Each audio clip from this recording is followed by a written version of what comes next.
I'm organizing the stack of mail on my desk when I spot an envelope from Bellamy Gardens, the most exclusive wedding venue in town. Strange. I don't remember receiving anything from them before. I slide my finger under the flap and pull out a neatly folded contract, the elegant letterhead catching the morning light streaming through my apartment window. My coffee cup freezes halfway to my lips as I scan the document. There it is, my signature at the bottom of a contract, authorizing payments totaling $76,000 for my sister Destiny's wedding. Except it isn't my signature. Not really.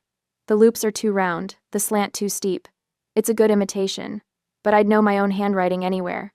The room spins slightly as realization crashes over me. This is Destiny's handiwork. Those distinctive curls at the end of each letter. The way she dots her I's slightly to the right. She's forged my name. On a contract for $76,000. My fingers go numb. The coffee cup slips, shatters against the hardwood floor. Dark liquid splashes across my bare feet, but I barely feel it. This can't be happening, I whisper to the empty room. I grab my phone with trembling hands, dialing the venue's number printed at the top of the contract.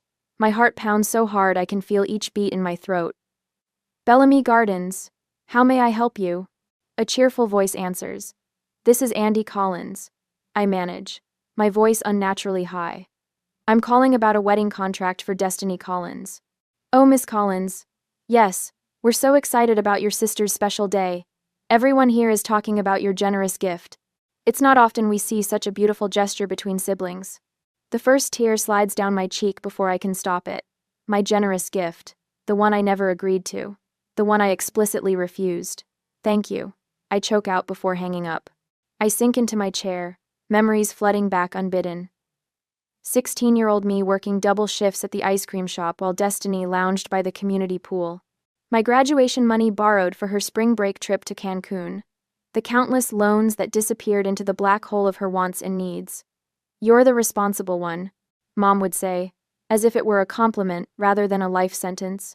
Destiny's just finding herself. 2 months ago, at Sunday dinner, when Destiny flashed her enormous engagement ring, and Dad looked at me expectantly. We were thinking, he'd said, refilling his wine glass. Since you've got that promotion coming, you could help give your sister the wedding she deserves. I'd felt everyone's eyes on me, waiting. My hands had trembled beneath the table as I found my voice. I can't afford that, I'd said, the words barely audible. I'm still paying off my student loans. The silence that followed had been deafening. Mom's disappointed sigh. Dad's furrowed brow, Destiny's pout. Family takes care of family. Andy.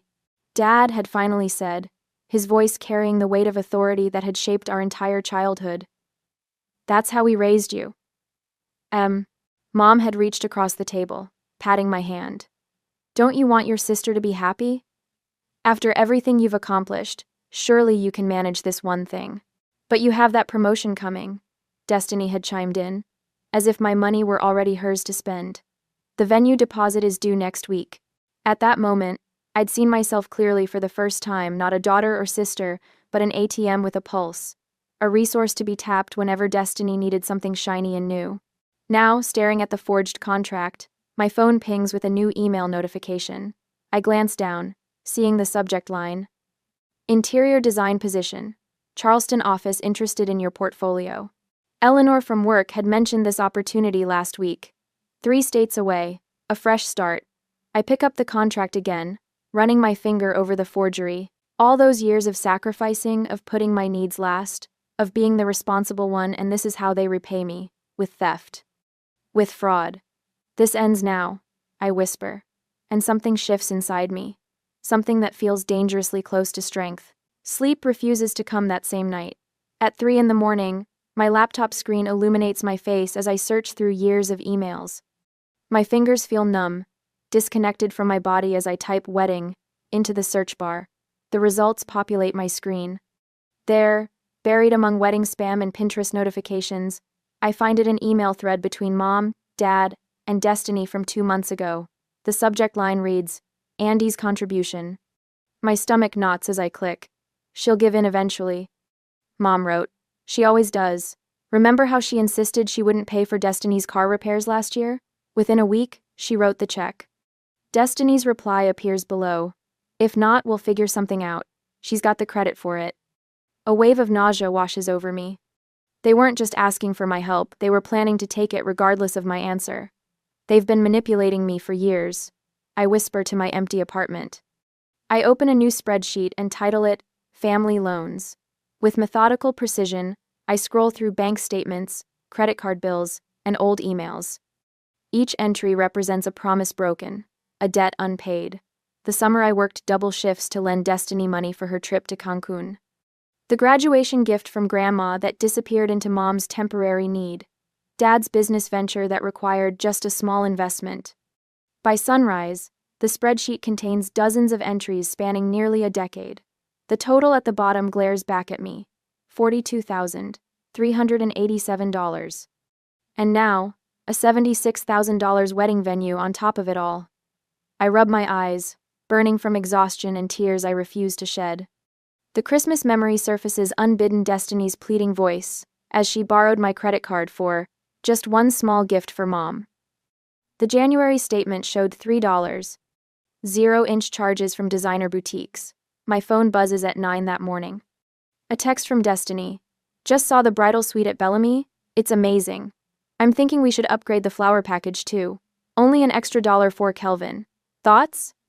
Attached is a photo of her posing in a plush room, champagne glass raised, her fiancé nowhere in sight. I don't respond. 20 minutes later, Mom calls. Andy, honey, did you see Destiny's message about the flowers? The venue needs to know by tomorrow. I'm not paying for flowers, Mom. My voice sounds stronger than I feel. A heavy sigh travels through the phone. This attitude isn't like you, Andy. What will people think if Destiny's wedding looks? Act cheap? The Henderson family has already commented on how generous you're being. Everyone's talking about it. I never agreed to pay for anything. Family supports family. That's how we raised you. Her voice drops, an expertly crafted mixture of disappointment and shame.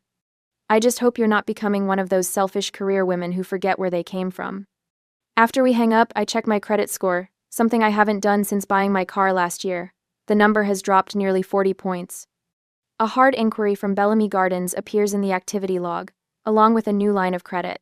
They didn't just forge my signature, they're actively using my credit. My phone rings again, Eleanor from work. Hey, did you think any more about that Charleston position?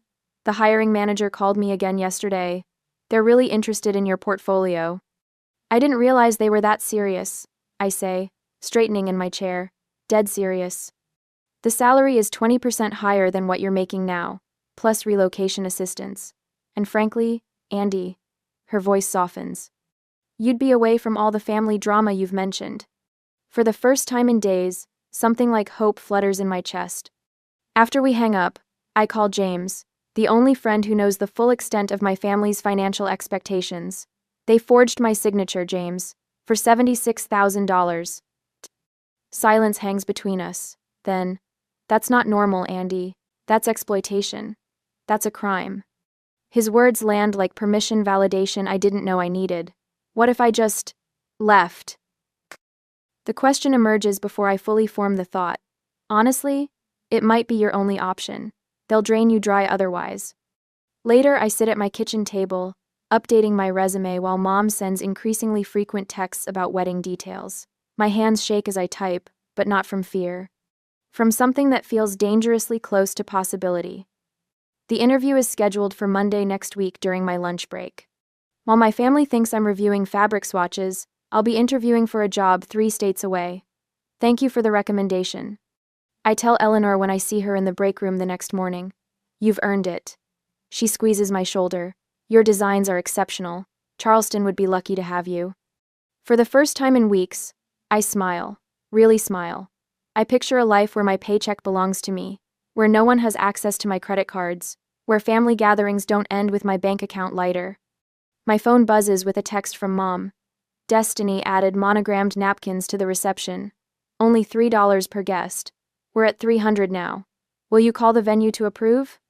I silence the phone and slide it into my desk drawer. Then I open my calendar and block Thursday lunch for important personal business. 3 states might not be far enough, but it's a start. Sunday dinner at my parents' house feels like walking into a trap. Before I even hang up my coat, Aunt Mabel corners me with a teary-eyed hug. You sweet, generous girl. she says, patting my cheek. Funding Destiny's entire wedding. Your mother told everyone. My stomach twists. I think there's been a misunderstanding. Andy, Mom swoops in, linking her arm through mine. The Hendersons were just asking about the venue. Come tell them how you insisted on Bellamy Gardens. The living room buzzes with relatives and family friends, all smiling at me with approval I haven't earned and don't want. Dad stands by the fireplace, holding court. My daughter Andy wouldn't hear of anything less than the best, he boasts to his golf buddies. She said Destiny deserves a perfect day. Words I never said, a generosity I never offered. Destiny flutters between groups, the center of attention in a pale pink dress. She catches my eye across the room and bounces over, something large cradled in her arms. Look what arrived today. She thrusts an elaborate floral arrangement at me. Crystal teardrops hang from silver-dusted roses. Sample centerpieces, only 12 per table, and we need 30 tables minimum. I told them you said the sky's the limit. 30 tables? My voice comes out strangled. How many people are you inviting? Mom appears with her leather-bound planner. We're at 300 now. That feels right for our family, don't you think? 300 guests at a venue I never agreed to pay for. My head pounds.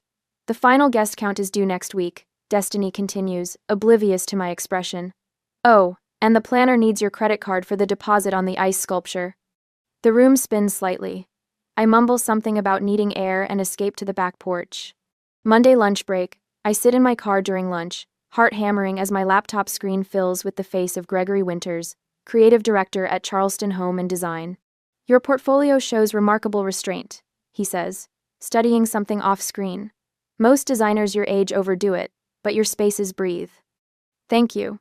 I believe in creating rooms people actually want to live in. My voice comes out steadier than I expect. What salary range are you looking for? 3 months ago, this question would have made me stammer apologies for wanting to be paid. Today, something shifts. Based on my experience and the Charleston market, I'm looking for $82,000 annually, plus standard benefits. The words emerge clear and confident. Gregory raises his eyebrows, impressed rather than offended. That's precisely our range for this position. When he makes a joke about Southern hospitality being more than just a saying in Charleston, I laugh a real laugh that startles me with its authenticity. We'll be in touch very soon, he promises as we wrap up. I sit in my silent car afterward, realizing my hands haven't trembled once. During that week, I gather my documents for the confrontation, and that's how the week passes. Saturday brunch arrives with an unwelcome surprise. I'm buttering toast when the doorbell rings. Who could that be? Mom asks with a performance of confusion. The answer comes in the form of Marissa Williams, wedding planner extraordinaire, who breezes into the dining room with 3 bulging portfolios. Andy, finally we meet. She extends a manicured hand. Your sister speaks so highly of you. Now, I brought the updated invoices for your approval. My approval? I ask, accepting the folder she thrusts at me. I flip through pages of extravagant expenses. Custom champagne flutes, monogrammed napkins, a string quartet, imported orchids. Each bears a notation. A. Collins approval required. These charges seem excessive, I say carefully, watching Destiny from the corner of my eye. What's this $10,000 line item for lighting? Marissa frowns. But your sister said you specifically requested premium theatrical lighting for the dance floor. Destiny's face drains of color. Andy loves dramatic lighting. Right, Andy? Could I see all the contracts, please? My voice remains calm despite the rage building in my chest. Andy's just being thorough. Mom interjects, reaching for the coffee pot. Marissa, have you tried my cinnamon rolls? Let me fix you a plate. As they bustle toward the kitchen, I snap photos of the invoices with my phone. That evening, James brings takeout and legal research to my apartment.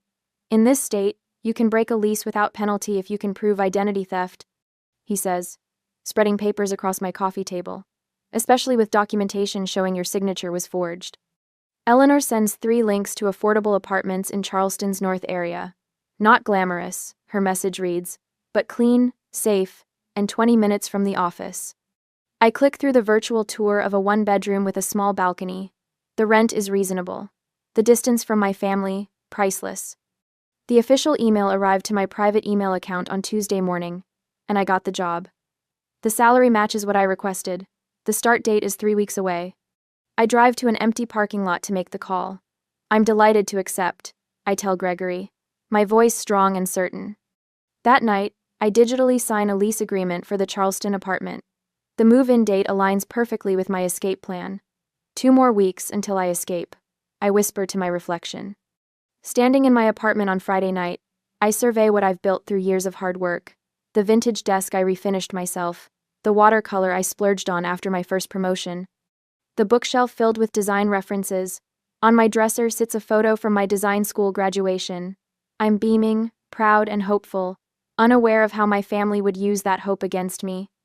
Tears slide down my cheeks, but they feel different, cleansing rather than broken. I deserve to keep what I've earned, I say aloud to the empty room. The weekend becomes a strategic operation. I record Mom discussing Andy's contribution to the wedding. I organize bank statements showing unusual charges. I document every text where I explicitly refuse to pay. Monday morning, I call a moving company. We need to schedule for a specific time. I explain. The 14th, around noon. We can do that, the scheduler confirms. Any particular reason for the precise timing? Yes, I say, drafting an email to the Bellamy Gardens venue, explaining the signature forgery. My family will be at a cake tasting. The moving day arrives with perfect weather. From my window, I watch Mom's SUV pull away with Dad, Destiny, and the wedding planner inside. My phone vibrates continuously with Destiny's messages about fondant options. 10 minutes later, the moving truck rumbles into the parking lot. I take a deep breath, my hand on the doorknob. The movers head up the stairs as my phone lights up again. 7 missed calls from Destiny in the last 3 minutes. The game is beginning. I smile and open the door to my future. We'll start with the labeled boxes, I tell the 2 men in matching blue uniforms. My voice sounds foreign to my ears, steady, authoritative, nothing like the hesitant murmur I've used around my family for 27 years. Inside, I hand the movers a detailed floor plan while dialing my landlord. Mr. Peterson answers on the second ring. I've documented the identity theft situation, I explain, sliding the folder of evidence into my messenger bag. The lease break fee should be waived under tenant protection laws.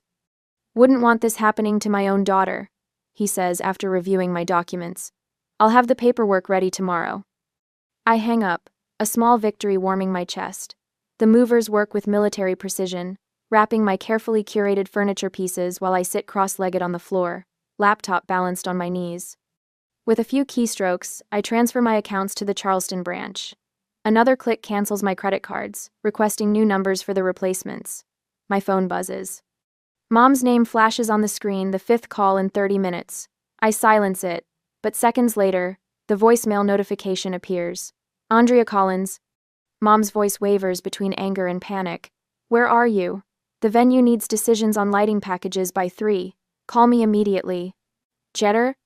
3 more voicemails follow in quick succession. I play each one, recording them as evidence, as the movers empty my bedroom. My phone pings with a text from Destiny. What the hell, Andy? The venue says you haven't confirmed anything. I swear if you ruin this for me, I'll never forgive you. 10 seconds later, answer your damn phone. 20 seconds. After everything we've done for you, this is how you repay us? Each message forms another link in a chain of evidence. I save them all. Dad's voice booms from the next voicemail. Family takes care of family, Andrea. You have responsibilities here. Don't make me come find you. K.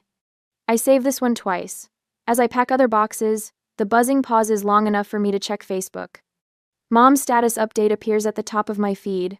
Heartbroken when children forget where they come from, after everything we sacrifice as parents. Comments flood in beneath it.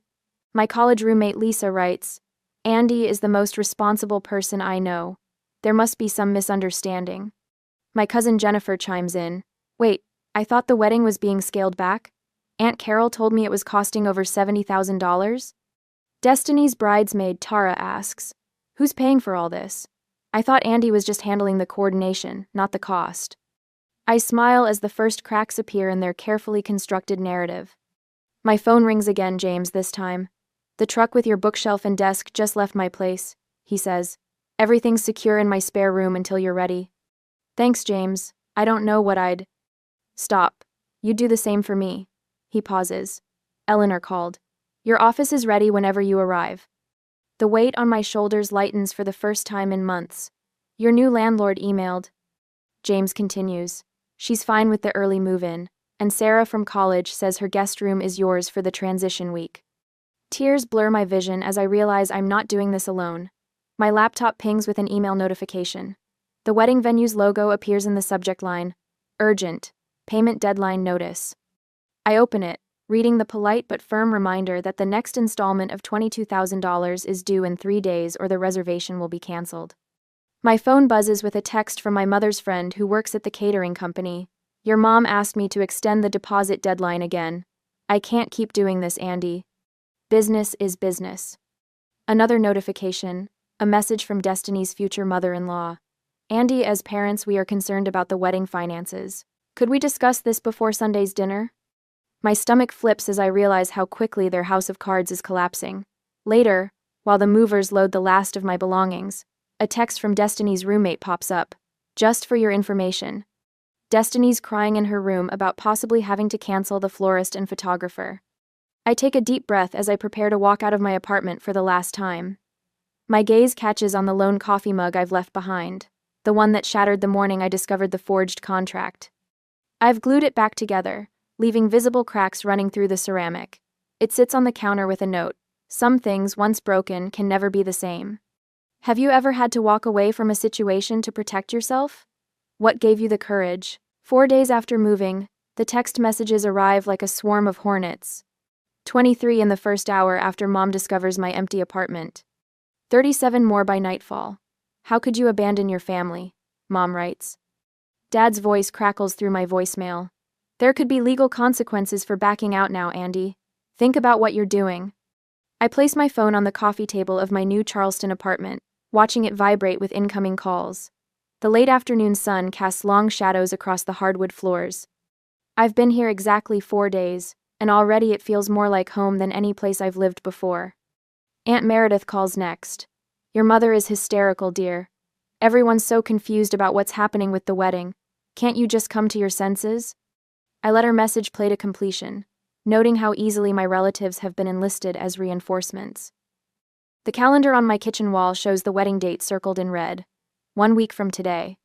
My phone lights up with Destiny's name. Against my better judgment, I answer. You selfish, ungrateful witch, she hisses. After everything we've done for you. Everything you've done for me? I repeat, my voice steady in a way that surprises me. Pay for the wedding or you're dead to me, she says. Simple as that. That's your choice to make. I end the call before she can respond. My laptop screen glows as I open my email.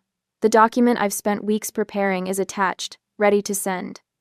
I click on it one last time, reviewing each element. Formal letter to Bellamy Gardens explaining the forged signature. Handwriting analysis report highlighting the differences between my signature and the forgery. Audio file of Destiny telling her maid of honor, I signed Andy's name as a favor, to push things along. I press send. Within the hour, my phone rings with an unfamiliar number. The venue manager's voice is professionally restrained, but I hear the underlying tension. Miss Collins, we've received your email. This is highly unusual. We'll need to speak with your sister and parents immediately. I understand, I say. I've also notified my lawyer to contact the credit bureaus. The contract was signed without my consent or knowledge. After the call ends, I draft one more email, this one, to my extended family. I keep my explanation dignified, factual. No accusations, just evidence. I attach copies of text messages where I explicitly refuse to pay, bank statements showing the pattern of financial exploitation, and the venue's confirmation that the signature doesn't match my identification. My phone begins ringing again almost immediately, but not with the calls I expect. It's my cousin Thomas. Holy smokes, Andy. The venue just called Uncle Jim demanding immediate payment or they'll cancel everything. What's going on? Ask Destiny, I say. Or better yet, ask her fiancé's parents. I believe they've just been informed about the forged contract. Over the next few hours, reports filter in through family text chains, wedding guests receiving postponement notices, my parents frantically calling relatives asking for emergency loans, Destiny in tears at the florist, canceling the exotic arrangements, the groom's father insisting on a prenuptial agreement. When my phone finally goes silent around midnight, I pour a glass of wine and step onto my small balcony. The Charleston night air wraps around me like a warm blanket. For the first time in years, my shoulders aren't tight with tension. When I call Destiny the next morning, she answers on the first ring. "Come to apologize?" Her voice is rough from crying. "No," I say, the word clean and simple on my tongue. "I forgive you, but I won't forget. You've ruined everything." "I've started over," I correct her. "Charleston is beautiful. My new firm values my work. My apartment gets morning Sunday." "We're your family," she whispers. "The wedding bill is the consequence of your choices, not mine," I say. "Maybe it's time you learned what that feels like." I end the call before she can respond, placing my phone back on the counter. According to James, who still lives in my old city, my parents spent yesterday meeting with loan officers. Destiny has downsized from 8 bridesmaids to 4. The extravagant ice sculpture has been canceled, along with the fireworks display and the designer gown. My mother's final voicemail arrives that evening as I'm arranging books on my new shelves. "Andy," she begins, her voice catching. "We never meant for it to go this far." I let the message play to its end, then delete it without replying. Outside my window, the sun sets over Charleston, painting the sky in colors I never saw in my old life. Some bridges burn for a reason. I close my eyes and breathe deeply, feeling the weight of 76,000 expectations finally lifting from my shoulders. 3 months later, the morning light streams through my Charleston apartment windows, catching the spines of my design books as I arrange them on the reclaimed wood shelves. 3 months ago, these same books were packed in hurried desperation. Today, they stand as colorful sentinels of my new life. I smooth my hand over the coffee table I found at a local antique market, feeling the grain of the wood beneath my fingertips. My apartment is modest, but mine truly mine, with no financial ghosts lurking in the corners. My phone buzzes with a message from Eleanor, wishing me luck with my newest project. I adjust my blazer, catch my reflection in the hallway mirror, and notice something different in my posture. My shoulders no longer hunch forward, carrying the invisible weight of family obligation. The southern sunrise bathes my small balcony in gold as I sip my coffee. The lightness I feel isn't just the absence of debt, it's the presence of possibility. 3 months into my new position, Marcus, the senior designer, leans against my desk on Friday afternoon. "Andy, we need these concept boards finalized for Monday's presentation. I know it's your weekend, but..." He trails off, expectation hanging in the air. "I'm sorry, but I have plans this weekend," I reply, surprised by the steadiness in my voice. "I'd be happy to come in early Monday to help finalize everything." His eyebrows lift slightly. "Really? I figured you'd be all about earning some brownie points." "I value my personal time," I say, the word "no" resting comfortably on my tongue instead of sticking in my throat like it used to. "I'll deliver excellent work during work hours." Later, walking along King Street, I marvel at how easily that boundary formed. No rehearsal needed, no guilt afterward. My therapist calls this progress. Dr. Levine's office has become a weekly sanctuary where family patterns are dissected with clinical precision. "The first time you say no is the hardest," she told me during our initial session. "Each time after gets a little easier." My journal entries confirm this. The first week in Charleston, woke up panicking about money. Last week, spent the whole day exploring without checking my phone once. The genuine laughter that bubbles up during lunch with my new colleagues startles me. At first it sounds foreign to my own ears, after so many months of tension. My housewarming gathering is small but vibrant a week later. Eleanor flew down for the weekend, bringing a potted fiddle leaf fig that now stands proudly by my living room window. James sent a care package with a handwritten note. "Proud of you" doesn't begin to cover it. Eleanor raises her glass. "To new beginnings and true family, the kind we choose." I blink back tears, realizing family isn't always determined by blood but by who shows up when it matters. When Tara, our junior designer, confides about a client demanding extra revisions without payment, I recognize the familiar pattern. "Your work has value," I tell her, sharing my boundaries without sharing my scars. "And so do you." The satisfaction of helping someone avoid the path I traveled feels like closing a circle. When the email with pictures of Destiny's significantly downsized wedding appears on my screen, I feel no surge of vindication. I I simply send a congratulations card online and continue with my day. The absence of anger surprises me most, not because I've forgiven, but because I've moved beyond needing to. At sunset, I stand at the Charleston waterfront, the letter from my mother heavy in my hands. The envelope contains the first hints of genuine remorse I've seen in years. I don't rush to respond.